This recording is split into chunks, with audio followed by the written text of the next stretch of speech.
तर हगवण्यांच्या मोठ्या सुनेनं मारहाण झाल्याचे फोटो दाखवलेले आहेत। मोठ्या सुनेला मारहाण होतानाचा सीसीटीव्ही फुटेज सुद्धा समोर आलेला आहे। मोठ्या सुनेनं जानेवारी महिन्यात पोलिसात या संदर्भात तक्रार केलेली होती, मात्र पुढे काहीही कारवाई झाली नाही असं सुद्धा त्यांचं म्हणणं होतं। जानेवारीत गुन्हा दाखल होऊन सुद्धा पुणे पोलीस गप्प का असा सवाल आता उपस्थित होतोय। नोव्हेंबरमध्ये मोठ्या सुनेनं महिला आयोगात सुद्धा तक्रार केलेली होती। ही अत्यंत मोठी आणि महत्त्वाची घडामोड आहे। हगवणे यांच्या मोठ्या सुनेला मारहाण होतानाचं सीसीटीव्ही फुटेज समोर आलेलं आहे। जानेवारी महिन्यातच पोलिसात मोठ्या सुनेनं तक्रार केलेली होती। जानेवारी महिन्यात गुन्हा दाखल झाला, मात्र त्यावर काहीही कारवाई झाली नाहीये असं सुद्धा त्या मोठ्या सुनेनं म्हटलेलं होतं। नोव्हेंबरमध्ये महिला आयोगात मोठ्या सुनेनं तक्रार दाखल केलेली होती, मात्र त्यानंतर सुद्धा पुढे त्यावर काय झालं काहीही स्पष्टता नाही। मोठ्या सुनेनं आता मारहाण होतानाचा संदर्भातला फोटो समोर आणलेला आहे। तर हगवणे यांच्या मोठ्या सून ज्या आहेत मयुरी, त्या आपल्यासोबत जोडल्या गेलेल्या आहेत। मयुरी, सगळ्यात आधी हे जे सगळं प्रकरण वैष्णवीचा आता मृत्यू झालेला आहे, तिच्या बाळाला कसपटे कुटुंबानं ताब्यात घेतलेलं आहे, हे सगळ्या प्रकरणाबद्दल सगळ्यात आधी पहिली प्रतिक्रिया म्हणजे तुम्ही स्वतः आपल्याला त्रास होत होता, मारहाण होत होती, त्याबद्दल तक्रार केलेली होती, पाठोपाठ तुमच्या मागून आलेल्या तुमच्या जावेला सुद्धा अशाच प्रकारच्या छळाला सामोरं जावं लागलं। या सगळ्याबद्दल एक जेव्हा कळलं तेव्हा सगळ्यात आधी काय नेमकं भावना मनात निर्माण झाली?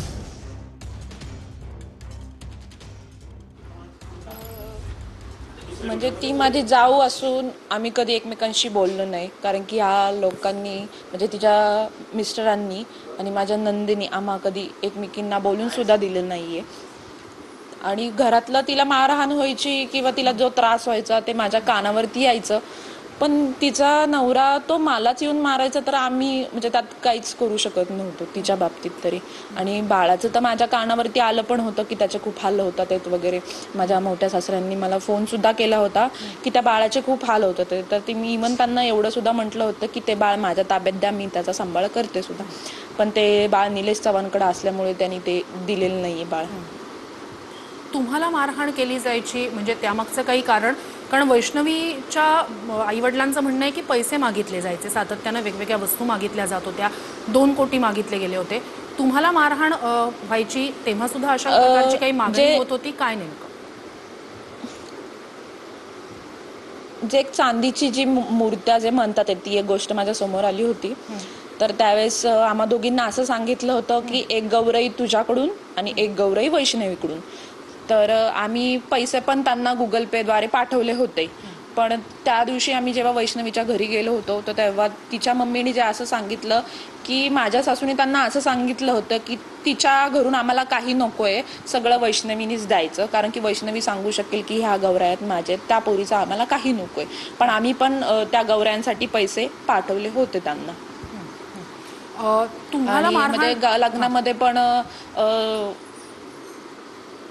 लग्नामध्ये पण ते पाठ चौरंग किंवा नंदेची जी साडी असेल त्याच्यावरतून पण आम्हाला त्रास दिलेला आहे त्यांनी, म्हणजे नंदेनी सासूनी पाठ चौरंग पण असेच पाहिजे आम्हाला, तांब्या पितळाची भांडी पण अशीच द्या असं बोललेले आहेत त्यावेळेस पण। आणि माझ्या नंदेनी म्हणजे जेव्हा माझं लग्न आम्ही उचलून दिलं, कारण की माझ्या घरी कोणच करणारं नव्हतं म्हणून आम्ही लग्न त्यांना उचलून दिलं होतं, तर पण लग्नानंतर वारंवार नणंद म्हणायची की मेकअप आर्टिस्ट हिने मला विचारून नाही ठेवले, मग हिच्याशी बोलायचं नाही कुणी, मग माझ्या बापानी सगळा पैसा लावलेला आहे 2 कोटी रुपये, आणि आम्हाला ते नाही का म्हणजे तू काम केलंच पाहिजे घरामध्ये असं, म्हणजे काम पण आम्ही खूप करायचो दोघी पण त्याची जाणीव त्या दोघींना नाही कधी झाली। तुमचं लग्न झालं म्हणजे तुमचा प्रेमविवाह आहे असं तुमच्या बोलण्यातनं आलंय, तर या सगळ्या प्रकरणाबद्दल घरी कळल्यानंतर अगदी प्रथमदर्शनीच त्यांनी मान्यता दिली होती का काय नेमकं? म्हणजे तुमच्या लग्नाला आधीपासूनच मान्यता होती की नंतर काही एक बोलणं झालं आणि मग त्यांनी मान्यता दिली? नाही, मान्यता होती माझ्या घरच्यांची पण। हगवणे कुटुंबाची मान्यता होती या सगळ्याला? म्हणजे त्यांनी अगदी प्रेमाने तुम्हाला स्वीकारलं होतं का तुमचा म्हणजे तुमचं एकमेकांवर प्रेम होतं म्हणून हे लग्न लावून देण्यात आलं? म्हणजे त्याबाबत काही कधी त्यांच्याकडनं बोलण्यात आलं का? म्हणजे ते वारंवार सुशीला म्हणायचे की तुझ्यामुळे आम्ही तिला घरात आणलेली आहे, नाहीतर त्यांची लायकी पण नाहीये घरात वगैरे आणायची. पण माझे मिस्टर कायम माझी साथ देऊन त्यांच्याशी भांडलेले आहे. पण ती एवढी क्रूर वृत्तीची लोक आहेत की माझ्या म्हणजे स्वतःच्या मुलाला ती एवढे मारू शकतात, तर ते सुनेचं पण काय म्हणजे काही करू शकतात ती लोक.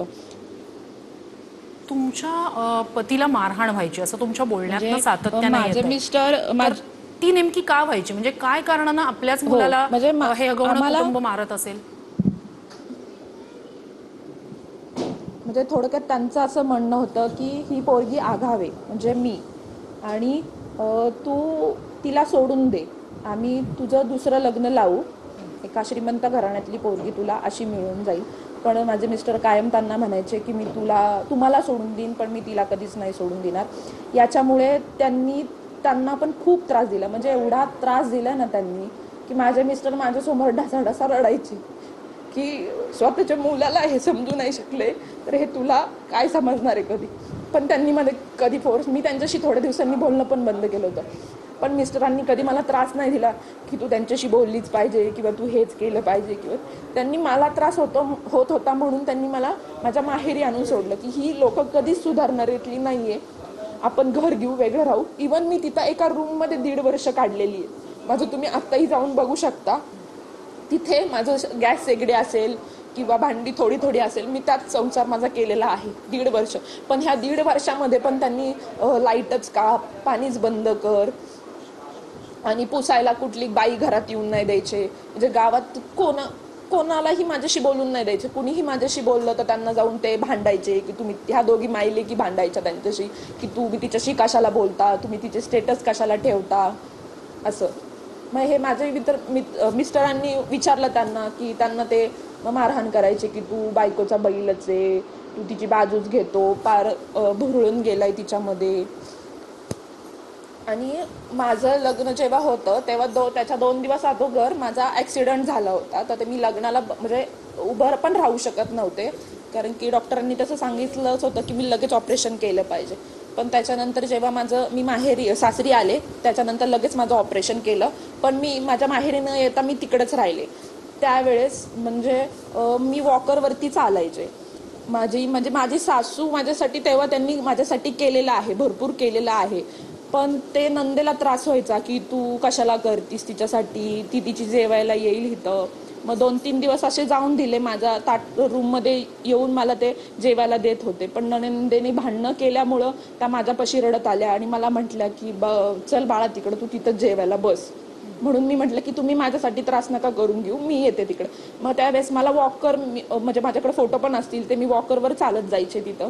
आणि मी तिथं म्हणजे नणंद म्हणायची की मी काय ठेका घेतलाय का सगळ्यांची कामं करायला, हिला काय आपण अशीच करून आणली आहे का, म्हणजे कामं करायला लावू तिला वगैरे. पण मला महिन्याभराचा तरी रेस्ट सांगितलं होता, पाय टेकवायचा नाही खाली असं मला सांगितलं होतं. तुम्हाला सगळ्यात आधी जेव्हा मारहाण झाली होती तेव्हा तुम्ही पोलिसात तक्रार केली होती का, की तेव्हा तुम्ही आईवडिलांकडे या सगळ्या संदर्भात सांगितलं होतं? काय नेमकं? मी तक्रार पण केली होती ना, माझ्या आईला आणि भावाला इकडे कळवलं सुद्धा होतं. ते म्हणजे हे माझे मिस्टर जेव्हा घरी नसायचे ना तेव्हा ही लोक मला येऊन मारायची, आणि मारून ती लॉक लावून डिरेक्ट चौकीला कंप्लेंट द्यायला ही पहिली असायची. ना आमच्याकडून ह्यांनी गाड्या वगैरे सगळं आमचं हक्काचं काढून घेतलं होतं त्यांनी, की आम्हाला जायला सोर्सच नव्हता तिथे. मग एवढ्या रात्रीचं आम्ही ट्रॅव्हलिंग करणार कसं पौडपर्यंत. मग आम्ही माझ्या आईची गाडी येईपर्यंत थांबून राहायचो तिथं घरामध्ये. आणि मग माझ्या आईची गाडी आली की मग आम्ही पौड स्टेशनला जायचो. मग तिथं कंप्लेंट आमची घ्यायची. कंप्लेंट पण अशी घ्यायची की आम्ही NC, म्हणजे प्रत्येक वेळेत माझी NCच घेतलेली, त्यांनी कधी दखल नाही घेतलेली. म्हणजे अक्षरशः माझ्या चेहऱ्यामधून ब्लड येत होतं तरी त्यांनी आम्हाला समजूत घातलेली आहे पोलिसांनी की तुम्ही मिटून घ्या, घरातले वाद येथे. आणि मी 2दा मिटून सुद्धा घेतलं होतं. पण तिसऱ्या वेळेस पण त्यांनी मला 9 वाजता बसून ठेवलं. ते माझे 1:30 ते 2 वाजता माझी त्यांनी दखल घेतली. तोपर्यंत ते मला समजूनच सांगत होते. तिसऱ्या वेळेला तुमची तक्रार नोंदवून घेतली, पण त्यावर काही कारवाई झाली पुढे? नाही, कारवाई तर नाही झाली माझ्या याच्या FIR वरती. पण ती जी लोक होती तर ती घर सोडून निघून गेली होती तिथून, कारण की मी त्यांच्या शेजारीच राहते, तर ती तिथं नव्हती. पण त्यांनी दुसऱ्या दिवशी येऊन आमच्या विरुद्ध त्यांनी क्रॉस कंप्लेंट दिली होती. माझ्या आईनी माझ्या नंदेला मारहाण केली अशी क्रॉस कंप्लेंट त्यांनी दिली होती. आणि हे म्हणजे पोलीस स्टेशनमध्ये जाऊन त्यांनी कंप्लेंट दिली, परत ते 4-5 दिवस फरार होते. मग ते पैसे भरून असं माझ्या कानावर आले की ते पैसे भरून सुटले आहेत. आणि मग ते घरी आले तेव्हा त्यांचा म्हणजे आनंद गगनात मावत नव्हता की ही आमचं काय वाकडं करू शकत नाही, आम्ही हिला पुरून उरेल, आमच्या मोठमोठ्या अधिकाऱ्यांसोबत किंवा राजकीय नेत्यांसोबत एवढी एवढी ताकद आहे, म्हणजे असं बोलायचे ते. वैष्णवी हिचे जे आई वडील आहेत त्यांनी लग्नाच्या वेळेसची सगळी परिस्थिती सांगितली. म्हणजे 51 तोळे सोनं दिलं, फॉर्च्युनर गाडी दिली आणि हे सगळं बैठकीवेळी मागण्यात आलं. म्हणजे फॉर्च्युनर गाडी मागण्यात आली असं वैष्णवीच्या एका नातेवाईकांनी सुद्धा सांगितलेलं आहे. तुमचं जेव्हा लग्न ठरत होतं तेव्हा तुमच्या कुटुंबाकडे, तुमच्या घरी सुद्धा अशी काही मागणी करण्यात आलेली होती हगवणे कुटुंबाकडनं की आम्हाला इतका पैसे हवे किंवा सोनं हवं? नाही, म्हणजे आम्ही स्पष्ट त्यांना सांगितलं होतं की आम्ही इतकं देणार आहे, एवढ्याच तुम्ही करू शकत असेल तर ठीक आहे, नाहीतर आमच्याकडून काही एवढं देणं होणार नाही. त्यांचं म्हणणं होतं त्यावेळेस की आमची मोठमोठी लोक येणार आहेत, मग कसं करणार वगैरे. पण ते त्याच्यानंतर त्यांनी स्वतःच सगळं करून घेतलं होतं. आम्ही उचलून लग्न त्यांना दिलं होतं, थोडेफार पैसे आणि थोडेफार सोनं देऊन. वैष्णवीच्या आईवडिलांनी जे सांगितलं त्यानुसार अगदी 4-5 महिन्यातच वैष्णवीला त्रास द्यायला सुरुवात झाली. तर तुमचा या बाबतीतला काय अनुभव? कारण तुम्ही म्हणालात ऑपरेशन नंतर सुरुवातीला सासूबाई तुमच्याशी चांगलं वागत होत्या, मग नंतर नेमकं असं काय झालं की सासूबाई असतील म्हणजे नंतर सगळ्यांनीच त्रास देणं सुरू केलं आणि तुम्हाला थेट मारहाणीपर्यंत हे सगळं आलं? म्हणजे असं का झालं की दीर सुद्धा तुम्हाला मारहाण करायला येत होतं? काय नेमकं त्यावेळेला त्यांचं काय हे होतं? म्हणजे मी प्रत्युत्तर देणं हे त्यांच्या याच्यानुसार चुकीचं होतं, म्हणून मला ते मारहाण करायचे. कारण की मी त्यांच्या घरामध्ये जे चुकीचं आहे त्या गोष्टीला मी कायम विरोध केलेला आहे, म्हणून मी विरोध करते, म्हणून ते मला कायम मारहाण त्यांनी केलेली आहे. आणि सासू माझी आधी चांगलं वागायच्या, पण नंतर जे पोरीचं ऐकून वागायला लागल्या की तू तिच्याशी बोलायचंच नाही, तिला कामालाच राबव, तू तिच्याशी काम कशाला करतीस, म्हणजे ह्या छोट्या छोट्या गोष्टीतून मला ती त्रास द्यायला लागली. नंतर हे मी माझ्या मिस्टरांना सांगत गेले आणि त्यांना सुद्धा हे कळत गेलं. आम्ही वेगळं सुद्धा राहिलो होतो त्यांच्यामधून. तुम्ही वेगळं राहिला होतात म्हणजे साधारण किती काळ तुम्ही वेगळं राहिला होतात? आणि तुम्ही वेगळं राहिलात म्हणजे वेगळी स्वतंत्र रूम घेऊन राहिलात, तुम्ही तुमच्या बोलण्यात आल्या बाजूलाच तुम्ही तिकडे राहत होतात, तर मग हे नेमकं कसं? म्हणजे ह्या सगळ्याला सुद्धा त्यांनी विरोध केला असेल तर मग त्या दरम्यान तुम्ही ते सगळं कसं निभावून नेलं? माझ्या मिस्टरांची यात मुळात मला साथ होती, म्हणून हे सगळं निभावून गेलं. नाहीतर कदाचित याच्या जागी मी असते स्वतः, वैष्णवीच्या जागी मीच असते स्वतः, कारण की तिला कधी तिच्या नवऱ्याची साथ नाही मिळाली, म्हणून हे सर्वात झालेलं आहे. आणि राहायचा जो प्रश्न आहे, तर आमचं यांनी फायनान्शियली पण सगळं ब्लॉक केलं होतं आणि ते आम्हाला फिजिकली, मेंटली, आम्ही बाहेर कुठं आम्हाला राहून पण देत नव्हते ते. म्हणून आमच्याकडे एक ऑप्शन होता की तो आमची जी रूम आहे बाहेरची, आम्हाला तिथंच संसार करणे हा आमच्याकडे ऑप्शन होता. मग माझ्या आईने मला ते इलेक्ट्रिक शेगडी वगैरे दिली. अजूनही तुम्ही तिथे गेले तरी ती अजूनही असेल तिथे, म्हणजे थोडीशी भांडी वगैरे आहेत खाण्यापिण्यापुरती. कारण की घरामध्ये मला म्हणजे माझी नणंद अन्न सुद्धा द्यायची नाही मला, म्हणून मी तो वेगळा राहायचा ऑप्शन निवडला होता. की मी किचन मध्ये गेले की ती मध्ये उभे राहायची, किंवा मी चहा करायला लागले की, किंवा मी माझ्या कोणी कामगारांना सांगितलं, मावशींना सांगितलं मला चहा द्या, तरी ही बोलायची की नाही तुम्ही बाजूला हो, मी चहा देते. आणि तो चहा इतका पाण्यागत असायचा की मी माझ्या अक्षरशः मिस्टरांना म्हणजे म्हटलंय की तुम्ही प्या हा चहा. मग त्यावेळेस त्यांना हे लक्षात आलं की हे घरचे खूप त्रास देतात ते, म्हणून आणि आमचे म्हणजे जेवणाचे हाल व्हायचे, म्हणून आम्ही तो निर्णय घेतला की वेगळं राहायचा, म्हणजे त्याच रूम मध्ये वेगळं राहायचं. तुमच्या पतीने या सगळ्याला विरोध केला असेल तर त्यावेळेला त्यांची नेमकी काय प्रतिक्रिया असायची? म्हणजे तुम्ही म्हणताय तुमच्या पतीची तुम्हाला साथ लाभली आणि त्यांच्याकडून जे सगळा छळ होत होता, मारहाण होत होती, जे वाईट वागलं जात होतं, त्या सगळ्याला विरोध केला असेल तुमच्या पतीनं. त्या दरम्यान मग नेमकं म्हणजे कशा प्रकारे तुमच्या पतीनं विरोध केला आणि मग तेव्हा त्यांना कुठल्या प्रकाराला सामोरं जावं लागलं, तुम्हाला कोणत्या गोष्टींना सामोरं जावं लागलं? आमचं म्हणजे त्यांनी पहिले म्हणजे पैसे काढून घेतले आमच्याकडून.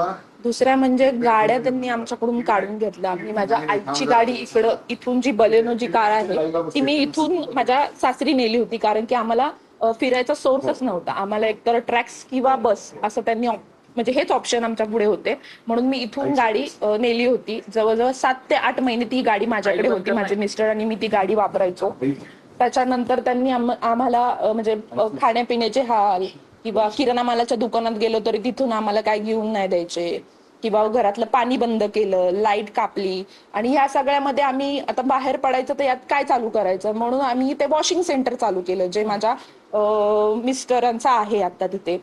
तर ते पण त्यांनी म्हणजे हे भांडणं काढून त्यांची लाईट कापली. जे मीटर आहे तो म्हटले की आम्हाला स्वतःहून त्यांनी सांगितलं आधी की लाईट नाही का कापलीये म्हणून, आम्ही कापणार आहे म्हणून, तुम्ही तुमचं बघा, आता इथून चालते व्हा नाही का, असं म्हणजे त्यांना पण बोललेत की तू तुझ्या बायकोला घेऊन इथून निघून जायचं.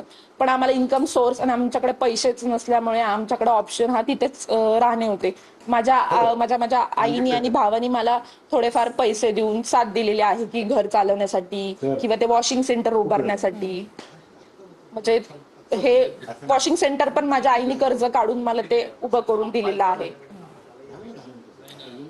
या सगळ्या प्रकरणानंतर म्हणजे वैष्णवी बाबतीत जे काही घडलं त्या दरम्यान तुमचं पतीशी शेवटचं कधी बोलणं झालं? कारण आता ते फरार आहेत, म्हणजे पोलिसांच्या नुसार ज्यांचा शोध घेतला जातोय त्यात एक तुमचे पती सुद्धा आहेत. म्हणजे तुमचं शेवटचं त्यांच्याशी बोलणं नेमकं कधी झालं आणि आत्ता नेमके ते कुठे आहेत याबाबत काही तुम्हाला माहितीये का? तुमचा संपर्क आत्ता एवढ्याच झालाय का 2 ते 3 दिवसात? मी काय म्हणतो ऐकलंय ते, मी म्हटलंय का, मी काय असं केलं माझं शेवटचं जे बोलणं झालं ते जेव्हा ते तिचं म्हणजे तिने ते घरामध्ये जे काय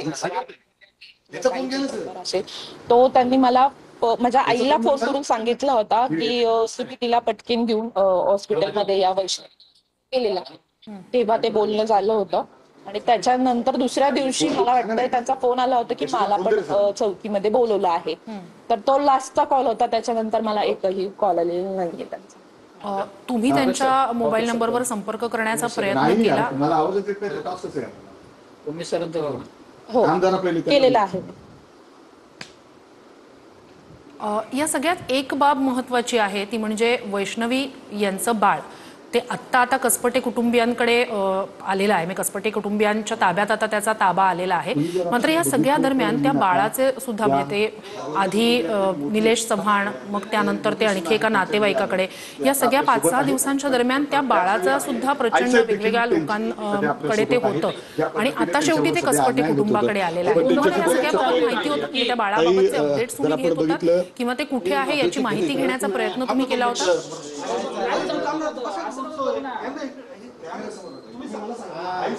हो, मला माझ्या मोठ्या सासऱ्यांकडून माझे मोठे सासरे आहेत त्यांच्याकडून मला फोन आला होता की त्या बाळाची खूप हाल चालू आहेत मुलगी, काय करायचं, तू त्यांच्याशी बोलून बघतेस का, म्हणजे कसपटेंशी बोलून बघतेस का?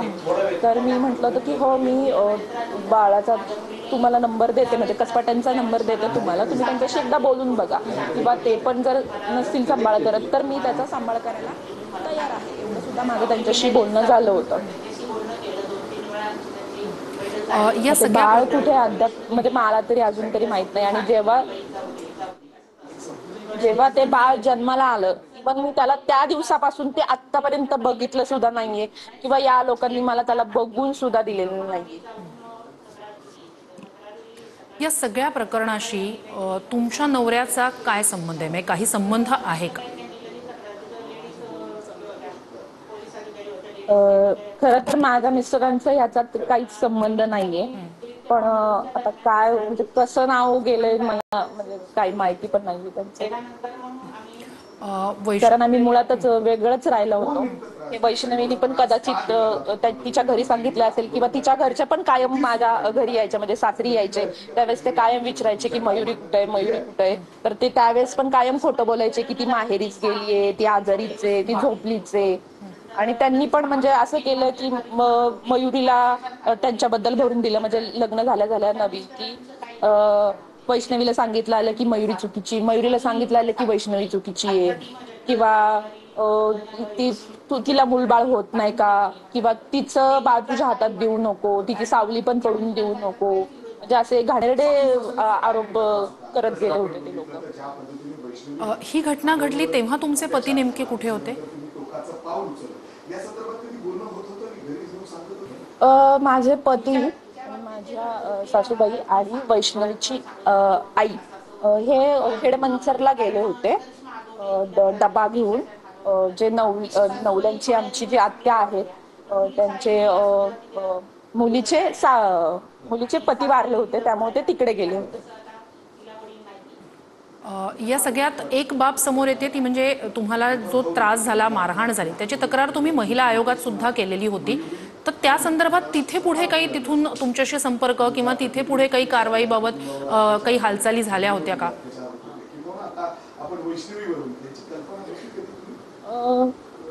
म्हणजे माझी कंप्लेंट ते घेत नव्हते, म्हणून मी त्यांच्याशी फोन केला होता त्यावेळेस माझ्याशी स्वतः काही बोलल्या होत्या की असं कसं कंप्लेंट घेणार ते, आणि त्यांना मेल सुद्धा केला होता, आणि त्याच्यानंतर आमची कंप्लेंट घेतली होती, पण त्यानंतर काय दखल नाही झाली.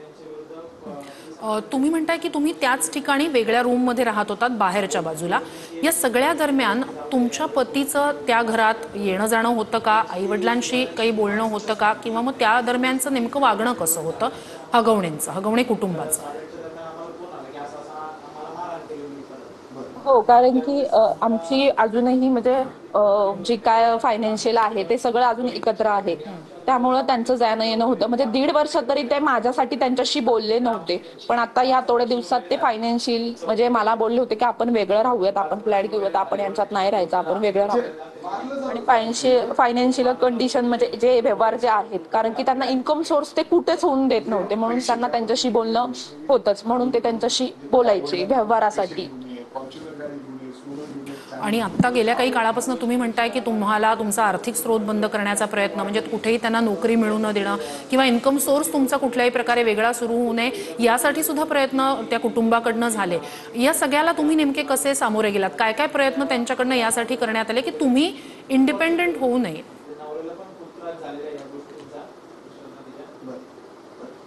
म्हणजे मी खूप म्हणजे इथं सांगू पण नाही शकत नाही, मी एवढे वाईट दिवस काढले मी आणि माझ्या मिस्टरांनी, कारण की इतका त्रास दिलेला आहे त्या लोकांनी की त्यांना काम सुद्धा मिळून द्यायचे नाही कुठं, किंवा कुठली जागा आली काय खरेदी विक्री, हे सासरे आणि तो दीर मध्ये यायचे आणि ते काम मोडायचे, मग आमच्याकडे पैसे पण यायचे नाही. त्यामुळे अक्षरशः आमच्या घरात एक दिवस असं होतं की पैसे पण नव्हते आमच्या दोघांकडे. आता या सगळ्यातनं बाहेर पडून नेमका पुढे कशा प्रकारे जाण्याचा तुमचा विचार होता? म्हणजे तुमचं आणि तुमच्या पतीचं बोलणं झालं होतं, तुम्ही आता वेगळं काही विचार करत होतात की आपण आता स्वतंत्र होऊया, तर त्याबद्दल मग तुम्ही फायनान्शियली नेमका कसा विचार करत होतात? कशा प्रकारे पुढे जाण्याचं तुमचं एकमेकांचं बोलणं झालं होतं?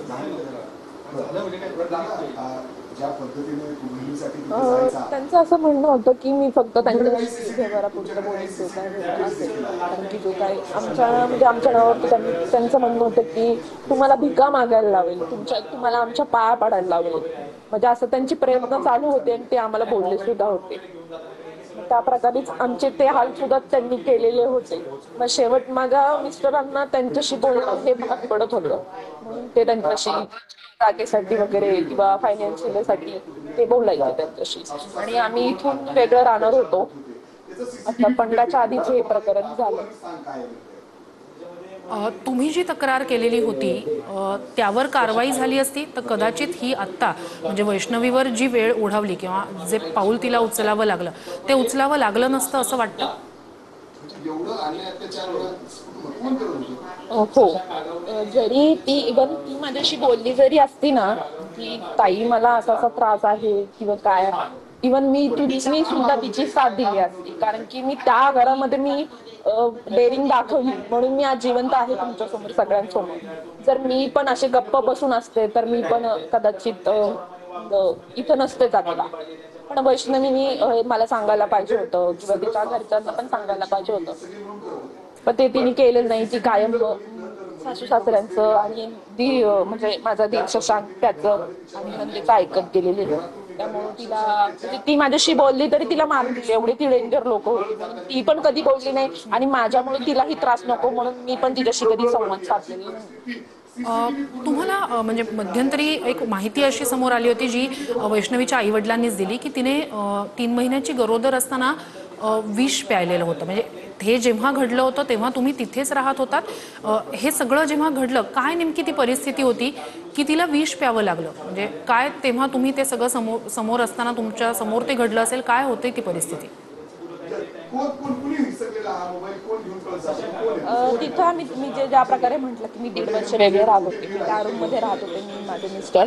आम्हाला बातमी आली होती की तिला ऍडमिट केले, पण तिने हे जे पॉइझन आहे ते घेतले, हे या प्रकारे आम्हाला काही कल्पना नव्हती. माझा दीर जो आहे तो माझ्या मिस्टरांना पैसे मागत होता की तिच्या याच्यासाठी पैसे पाहिजे, ती ऍडमिट आहे, बिल भरण्यासाठी पैसे पाहिजे. माझ्या मिस्टरांनी त्याला पैसेही दिले होते, पण त्यावेळेस आम्हाला असं सांगितलं होतं की तिला फूड पॉइझन झाले आणि कालांतराने मग नंतर आम्हाला कळालं की तिने विष प्यायलं होतं. तिच्या चारित्र्यावर संशय घेतला जात होता असा सुद्धा आरोप होतोय. तर तुम्हाला हे माहिती होतं? नाही, मला हे माहित नव्हतं. इवन माझं दीर, नणंद आणि सासू जे काही चालायचं ते यांच्या तिघांमध्येच चालायचं सगळं. ते माझ्यापर्यंत जर आले तर कदाचित मी ते बोलेल घरामध्ये किंवा बोलून दाखवेल किंवा माझे मिस्टर त्यांना जाब विचारतील की तुम्ही असा का त्रास देताय किंवा काय. त्यामुळे त्यांनी माझ्या मिस्टरांना पण कळून दिलं नाही आणि मलाही सुद्धा कळून दिलं नाही. तुम्ही कधी या सगळ्या दरम्यान वैष्णवीला संपर्क करण्याचा प्रयत्न केला किंवा कधी तिने तुम्हाला संपर्क करण्याचा प्रयत्न केला? तुमचं शेवटचं बोलणं कधी झालं? म्हणजे नाही, म्हणजे जसं तिचं लग्न झालेलं आहे तसं तिने माझ्याशी 1 ते 2च शब्द बोललेले आहे की ताई हे कुठं ठेवले किंवा ताई ते कुठं ठेवले. या व्यतिरिक्त ती मुलगी माझ्याशी काही बोलेल नाही, मी पण तिच्याशी काही बोलेल नाही, कारण की माझ्यामुळे उगाच तिला मारहाण नको, तिला त्रास नको म्हणून मी पण नाही कधी बोलले. म्हणजे तुम्ही एकमेकींशी बोलू नये यासाठी तुमच्यावर दबाव टाकला गेला होता का कुटुंबाकडनं? हो हो, मला नंदेकडून आणि दिराकडून. या सगळ्यानंतर म्हणजे आता वैष्णवीने हे पाऊल उचललं, ज्या दिवशी ही सगळी घटना घडली त्या दिवशीची तिची मैत्रिणीसोबतची एक ऑडिओ क्लिप सुद्धा समोर आली आहे. या सगळ्यात एक शवविच्छेदन अहवालातनं बाब समोर आली आहे, ती म्हणजे तिच्या शरीरावर अनेक ठिकाणी जखमा आहेत.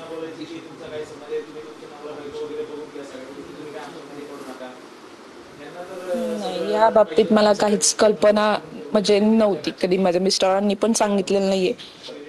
पण एवढं सांगितलं होतं आमच्या बोलण्यामधून आधी की त्यांचे काहीतरी वाद चालू होते, पण काय वाद आहे हे त्यांना पण कळून दिलं नाही, त्यामुळे ते मलाही कळलेच नाही कधी. वैष्णवीच्या आई वडिलांनी किंवा तिच्या कुटुंबाकडनं तुमच्या कुटुंबाशी कधी संपर्क करण्याचा प्रयत्न किंवा या तुमच्या 2 कुटुंबांचा नेमका कसा हे होता? म्हणजे या सगळ्या दरम्यान, कारण तुम्ही 2 सुना होतात ज्या 2 सुनांना अशा प्रकारच्या छळाला आणि त्रासाला सामोरं जावं लागत होतं, तर तुमच्या दोन्ही कुटुंबांचा काही संपर्क होता?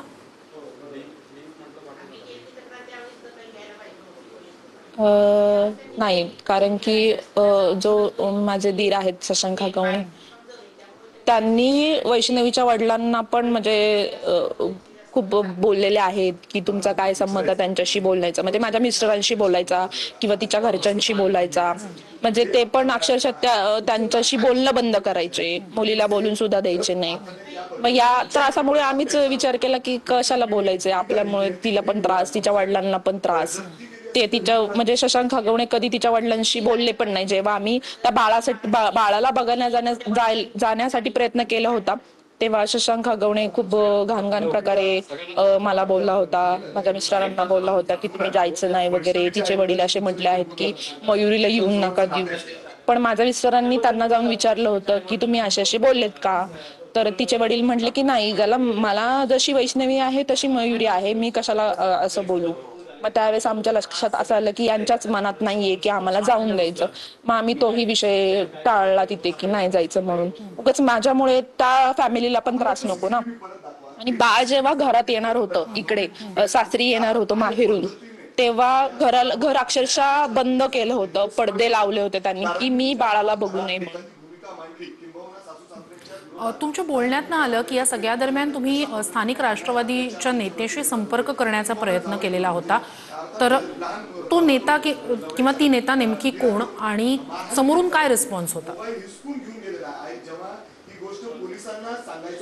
मी त्यांच्या पीएला माझी फॅमिली म्हणजे माझे भाऊ जे आहेत ते सारखे कॉन्टॅक्ट करत होते, पण त्यावेळेस ती आमदारकी चालू होती मे बी, त्यामुळे त्यांना त्यांच्याशी माझं कॉन्टॅक्ट होऊ शकलं नाही. कारण की मी त्यांना सगळे पाठवले होते की FIR पाठवले होते, ज्या प्रकारे मला मारहाण झाली, कपडे फाडलेत वगैरे, त्या प्रकारे मी त्यांना सगळे फोटो वगैरे पाठवले होते त्यांच्या पीएला, पण तिथून मला काही रिस्पॉन्स नाही आला. नंतर तुम्ही या संदर्भात पाठपुरावा करण्याचा प्रयत्न केला होता. म्हणजे तुम्ही म्हणताय की जेव्हा तुम्ही प्रयत्न केला पहिला तेव्हा विधानसभा निवडणुकाचा काळ होता, तर त्यानंतर तुम्ही फॉलोअपचा प्रयत्न केला का? आणि PAचं नाव तुम्ही सांगू शकाल का की त्यांचं नाव नेमकं काय की ज्यांना तुम्ही कॉन्टॅक्ट केला होता? नाही, माझ्या ते भावांनी केला होता, त्यामुळे ते मला सांगता येणार नाही की कोणाला केला होता म्हणून.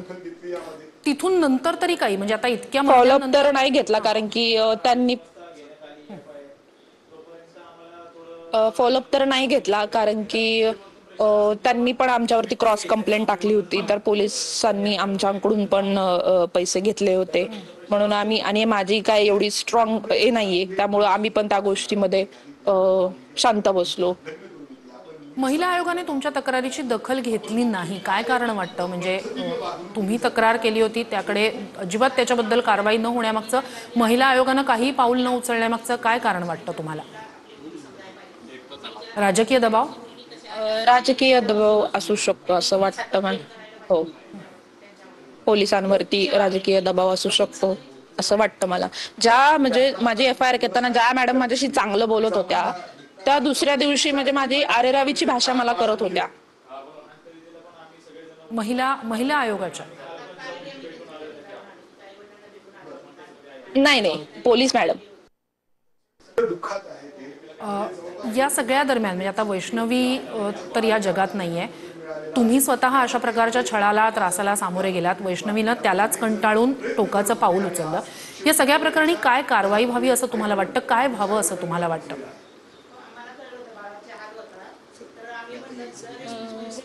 म्हणजे मला तर वाटतं त्या चौघांनाही जन्मठेप झाली पाहिजे असं माझं तरी म्हणणं आहे, कारण की वैष्णवी सारख्या मुलींना म्हणजे न्याय मिळाला पाहिजे, कारण की जगामध्ये सगळीच मुली नाही उलट बोलू शकत किंवा उलटे उत्तर देऊ शकत किंवा काय प्रकारे बोलू शकत. ज्या प्रकारे मी त्या त्रासाला कंटाळून बाहेर निघले, पण तिला निघता नाही आलं का? आता तिच्या एकमेव नवऱ्यामुळे तिला निघता नाही आलं बाहेर. या सगळ्यात एक सातत्यानं समोर येतंय ते म्हणजे तुम्ही तक्रार करण्यासाठी गेलात, ज्याच्यावर कारवाई काही झाली नाही. वैष्णवी तक्रार करण्यासाठी गेली होती, त्यावर सुद्धा काही कारवाई होत नाहीये. अशा प्रकारच्या तक्रारींना जर पोलिसांकडून कुठल्याही कारवाई होत नसेल तर या सगळ्याबद्दल काय वाटतं? म्हणजे पोलीस यंत्रणा अशा तक्रारींकडे लक्ष देत नाही, काय नेमकं कारण वाटतं त्यामागचं?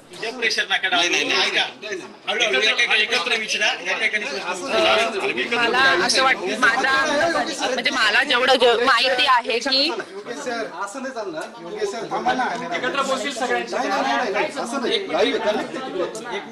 नक्कीच. मयुरी, तुम्ही आमच्याशी संवाद साधलात त्यासाठी खूप खूप धन्यवाद.